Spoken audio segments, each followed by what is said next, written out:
head of upper school here at Green School Bali. I'm also the strategic lead for regenerative education. The upper school is grade 6 to grade 12. I've been here 3 years and happy to answer any questions that you have. And I'll give you warts and all. And then Hannah, who's to my this way. Hi, I'm Pana. This is my first year. I'm head of lower school, which starts from our littlest kids, 3 years old, all the way through grade 5. My apologies for my voice. I am working through a little bit of a cough here, but I will do my very best to answer all of your questions today. Anybody want to start off? Fire off any questions. Okay, Feel free to. I'll try to break the ice. Hi, I'm Germana. We have a little daughter. She's 2.5 years old at the moment. And we would be looking into enrolling her at Queen School Bali. So I think the question is more for Tana. So Chloe, her name is, she's never been to a school, to a nursery, to nothing. So how do you say it in English? Integration process start. I mean, I know that especially where we come from in Italy, but I guess it's worldwide thing they do. Kids, when they start to go to take their first steps in a school, they stay a couple of hours in the morning and then they go away for the first week, and then they start to stay a little bit more and then a little bit more. And in some schools, they do this also with parents present at the beginning until the parents just go away and the kid manages to stay the whole day. Is there any process like that at the Green School, or do they jump directly in action, let's say? All right. So for our youngest learners, there's a couple choices. We have students who opt, or families that actually opt for a shortened day, and they can be picked up early, and they opt for that. They can opt for it for the first term. They can opt for it for the whole year. But for that first 3-year-old age group, that option is always there. Um, as we begin the school year, there are families who jump right in. And so we offer options for families who feel their children are ready for a full day and can start right from the beginning. And that's a conversation that we hope to have with each family, because those options will definitely be presented to you as you are admitted into the school. And you can make that choice as to whether or not you'd like to start with a half day. And that option is there completely for what you feel is best for your child, especially at that very young age. I will say that at the beginning of the year, we have usually around we don't start a full week. We usually have like a 3-day week at the very beginning. And those first 3 days, we do allow parents to drop off and pick up right at the classroom door so that it's a little bit closer.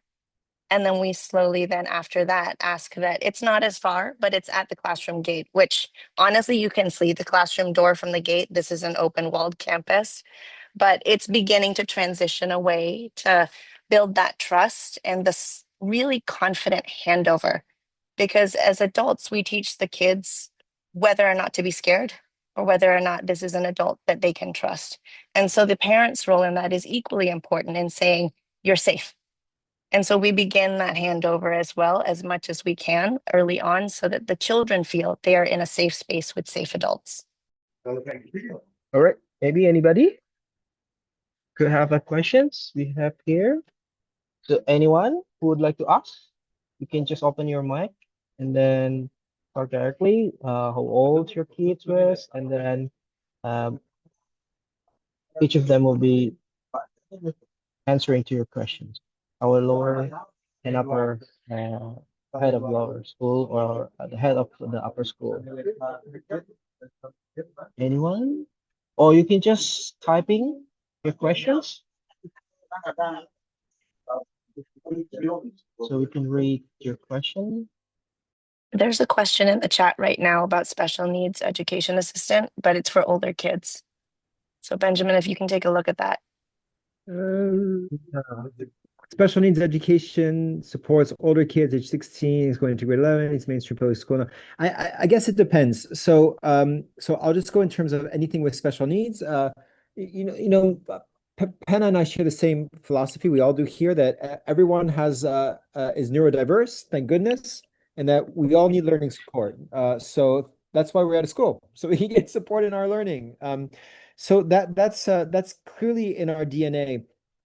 The challenge is what kind of learning support. And so we are an inclusive school, but it doesn't mean that we include everyone. It only means that we bring people in when we know that we have the resources and we can make that promise that, well, to do everything we can, at least for the young person to thrive. So it's hard to answer that straight off without knowing exactly what the background is. But this is a very specific learning environment. And for some young people who maybe have trouble with, say, being overstimulated, or maybe need a little bit more of what traditional schools can structure. It can be challenging, and for other young people who have learning certain learning needs, maybe a little bit more than the norm, actually thrive in this kind of environment. So it's tough to say. But on a more practical level, we do have a learning support department, and our curriculum naturally differentiates and naturally allows for expression and demonstrating understanding in different ways. But I'd have to learn more about this. And just to end this very quickly, um, I I would not want any young person to come in here who is not fully able to thrive, and that's my commitment to you. Okay, so next we have question also for Bupana, I think, for the lower school. Do the kids have homeworks and get testing? Is it from Grace? Hi, so no, we don't have homework, at least not formal homework in the traditional sense in the lower school. Um, any work that children do at home are usually student led. It's work that they want to continue from school. That is something that's a passion project that they've started and they want to do more investigation, research, building. They bring that back to school and the learning continues. So we advocate for that. We want student voice and agency involved in their learning. So when a student wants to do a project that's linked to anything that's happening at school, we find ways to support that. But I wouldn't categorize that as homework. Okay, so that's mean we don't have any homework assigned to the kids. Okay, any other questions? Then Can I ask a question? sure. So this is probably for Pana. We have a 5-year-old. So a couple of questions. The first was what is the size of the classes? How many kids?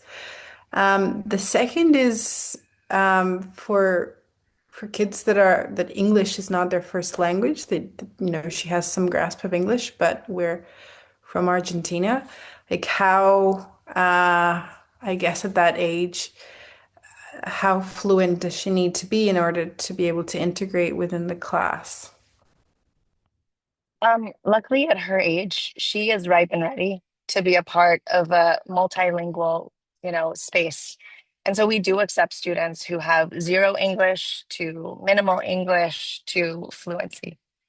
And I think that especially for our early years kids, it's a beautiful time to come in. And even without the language, the curriculum and the ways of teaching in the early years naturally lend itself to multilingual learners. We're always targeting differentiation through visuals, through experiential learning, and I think that's built into early childhood education naturally. As we move up through the grades, we are working with teachers to understand that, we're all language learners. It doesn't matter where you're coming from, but we can support your child in ways that help them access the curriculum. On top of that, once we hit primary school, we do have some what we call ELL support should it be needed. But if the child seems to be thriving and capable within the classroom setting with the support of teachers and the way they're framing the lessons, then we don't bring that on automatically. We really have to assess child by child. Okay, any other questions? So, Hannah, I have a question for you. Maybe you can help us out here. Tell us a little bit about some of the learning experiences, how you make sure that you have the foundations ready, as well as like all the really cool experiential learning and that gets them outside and doing things that are so innovative and get us towards regenerative practices. All right. Well, like any other school, we have our proficiencies, which, literacy, math, and we have them in place because Well, sometimes we can't integrate all the skills into these experiential units and the regenerative design units. So what we're trying to do is make sure that there is space to teach those foundational skills that we know they're going to need as they go out into the world. At the same time, if we can embed them through the units that they are doing in regenerative design, we want it to be as authentic as possible, a real world experience. So when we're talking about regenerative design, I think that Dan already mentioned this a little bit earlier. But in the lower school, we're really focusing on those 4 S's, what we call the bird flight paths, right? And we want kids as early as 3 years old to understand that they are capable of doing things like sensing. When they go outside into the world, they can use their 5 senses and beyond to consider, what are they feeling? What are they seeing? What are they tasting? And beyond that, they can think about the perspectives of the things that they are touching, feeling, and seeing. And honestly, by about kindergarten and first grade, they begin crafting some really meaningful questions about those experiences. And that's when we move into the seeking stage of it. And we want them to ask those questions because those questions will then later, as they move up through the school, drive their learning experiences, because that's going to shape those regenerative design units. What are they going to do that creates an impact toward answering those bigger questions, right? That impact the world. And yes, sustainability is a part of that, but we try and go beyond that as well. And we consider, and this I've learned from Benjamin as the lead on this, that we at Green School, we consider the non-human perspective too. We look into the perspective of, like, what would the rock feel? Or what would my grandmother say about this because she's from a different generation? Or what would a future child say about this experience? And so I think that's what's special about the regenerative design units, is that we ask children to consider perspectives that are beyond us. It goes beyond that consumerism perspective of, I'm designing for the human. We're really trying to think beyond and push forward as a world as a whole.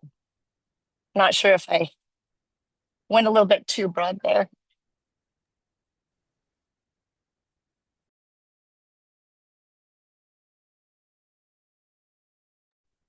Thanks, Pano. Beautifully put.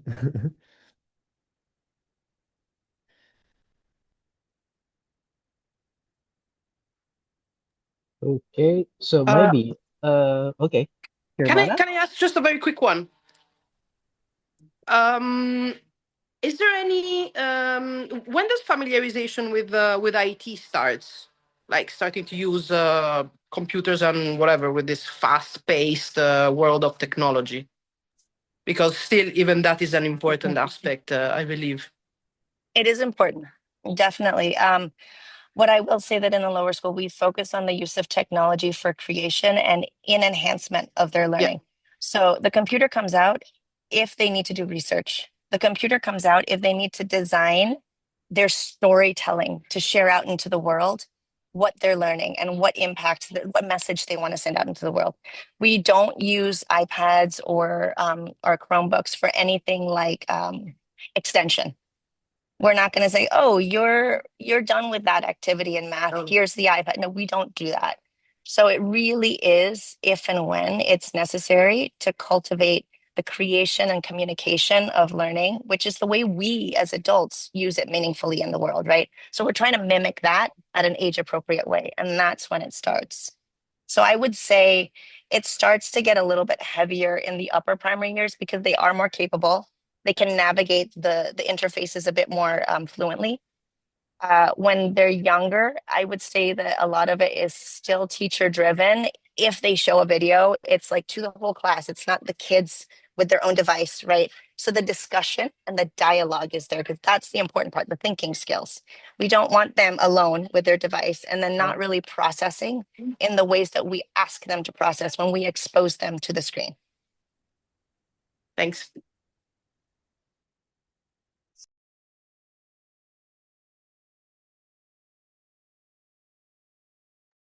Okay, another questions for Ibu Pana. I think there's a question about the sports. What about the Excuse me. sport? Oh yeah. May I have a question? Yeah, yeah, sure. You can just ask your questions. Actually, my my case, he's no, not enough 3 years old, and we already uh we already get the we already sent the application for 2000 2026 October, and we got the I mean we get in your school in how to say it. And but I feel he's not ready yet. So, but I already paid the application fee. But I feel he's a little bit uh young for go to Bali to start in the green school. I'm wondering, can I change the date?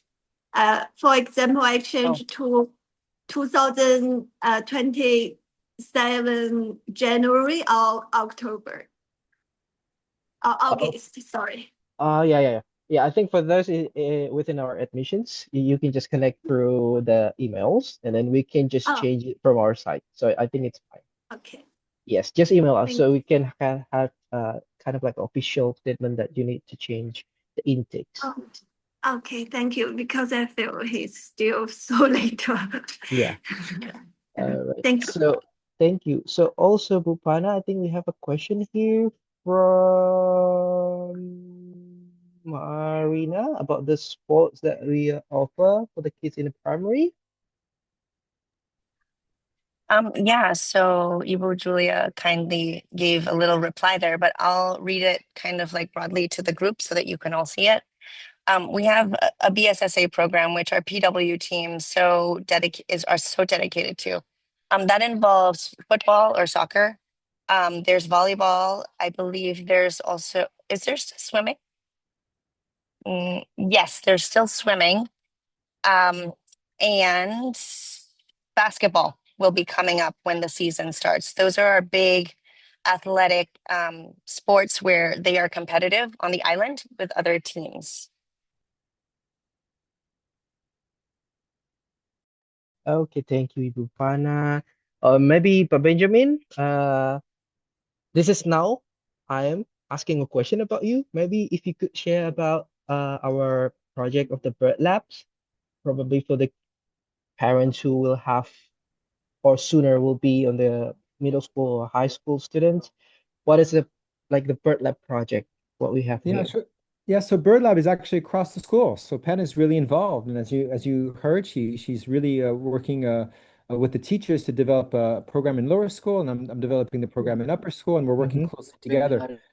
So BIRD stands for biomimicry for regenerative design, and that is looking at nature as a model, mentor, and measure for what we might do in terms of learning. And the regenerative design piece, Penn explained it really well. It's about designing while in conversation with all life, all forms of life, including future generations. And so we have a middle school, a dedicated class called Regenerative Design, originally enough. And they're really working on the different four S's that Panna mentioned: sensing, seeking, shaping, and storytelling. And a lot of it is figuring out how we might respond to local problems, either on campus or in Bali, in ways that make sense in the moment. I know in the lower school as well, grade two are working on a project with bees. I think this explains it pretty well in lower school. If Panna, if you don't mind. So we could learn about bees and then do the same thing every year.